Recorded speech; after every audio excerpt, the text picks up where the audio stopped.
A wild, hidden beach in Corsica. Seems like paradise on Earth. But on one of these boats, young scientists have spotted something fishy and are taking action. We're letting the manta net drift. The net's mouth skims the surface and collects floating plastic and micro debris from the top of the water column. It's all collected at the bottom of the net. The Mediterranean is suffocating. Too warm, too polluted, too plasticky. Every day, the 22 countries on its coastline dump an estimated 730 tons of plastic waste into the sea. What you see on the surface is just a quarter of it. The rest sinks. Plastic doesn't biodegrade. It breaks down into tiny pieces. 80% of it comes from land, the rest from fishing and shipping. Pierre-Ange grew up here. The scale of the pollution changed the course of his life. I'm from the village just behind us. I spent every summer in the sea and I was sick of seeing plastic every time I swam. One summer we decided to do something about it. We contacted scientists and offered to collect data. And that's when it hit me. The amount of pollution was simply overwhelming. I couldn't just turn a blind eye. In 2016, he founded the environmental NGO Mare Vivo. Every summer, volunteers and marine scientists head out on expeditions around the island of Corsica in southern France.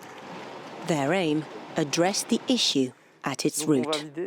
The beach isn't crowded, so the trash here doesn't come from locals. It's brought in by currents, which shift with the seasons. We need to study the type of products, where they're coming from, which neighboring countries or industries are operating near the sea.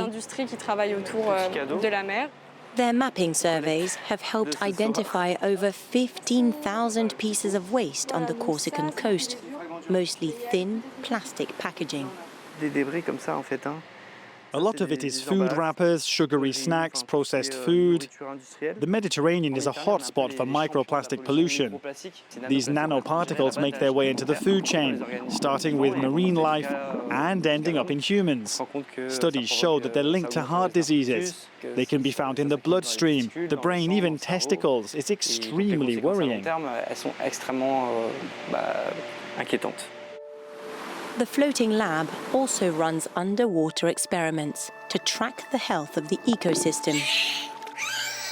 They record the sound of wild animals, collect DNA samples, and identify species. With our computer, we're going to cover 100 meters at 3 meters deep. We snap a photo and estimate the species size. Together with France's leading marine and scientific research institutions, these volunteers have monitored the same sites for a decade, urging companies and governments to act. Ça dit quoi? 3 raies? Il y a du plastique au fond ou pas?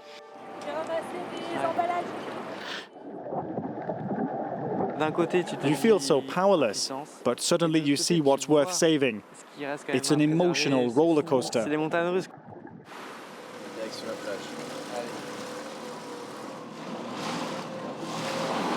At first, the team simply cleaned the seashore, but soon realized they were only hiding the problem, not solving it. Our job actually consists in understanding how this waste ended up here. We're collecting and recording it to determine which kinds of waste are the most problematic.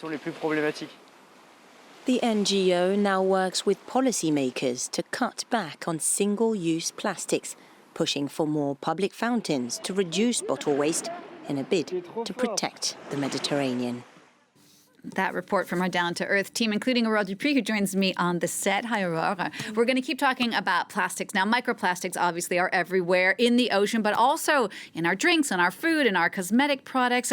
But plastic production doesn't seem to be ending or even decreasing anytime soon. No, not at all. As you know, negotiations for a treaty to end plastic pollution fell apart last month. Every year, more than 400 million tons of plastic are produced around the world, and that figure is projected to increase 2 or even 3-fold by 2050. Now, although some countries are limiting single-use plastic products, many others are doing the exact opposite. The US, Saudi Arabia, Kuwait, and of course China, the world's biggest plastic manufacturer with around a third of global production. Now, the problem is only 9% of plastics are recycled. Most of it ends up burnt or in landfills, lakes, rivers, and there are now more microplastics in the seas than stars in our galaxy.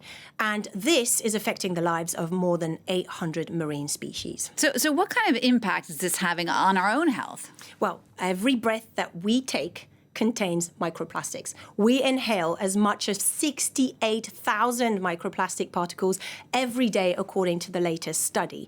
Humans are ingesting more microplastics than ever before, and they are so tiny that they can actually dig into your lungs, transfer into your tissues, enter your bloodstreams, and then reach your organs. They've been found even in breast milk and in bones. Just this year, scientists have discovered that patients diagnosed with dementia had up to 10 times as much plastic in their brains compared to people without the condition. Experts from the Lancet Medical Journal say that plastic is responsible for at least $1.5 trillion a year in health-related damages. It really is scary and an enormous problem. What can consumers do, we as consumers, to try and help the problem? Well, when you realize that one single litre of bottled water contains as many as 240,000 different plastic particles, it does make you think twice about buying it. Same with synthetic clothes. One load of laundry can release 700,000 microplastic fibres on average. Scientists also say that the level of pollution is actually higher when you're indoors or in small closed spaces like a car, for example. And by the way, opening your window does not improve the situation because you're then breathing car tire particles. Some researchers, though, are working on innovative solutions. Fungi, bacteria that feed on plastic, magnets that can filter water, for example. And there's a new gel that actually clumps microplastics together so that they can easily be removed from water and later on recycled. Aurore, thanks for that update and for staying on top of that story for us. That's Aurore Dupuis, our environment editor here at France 24.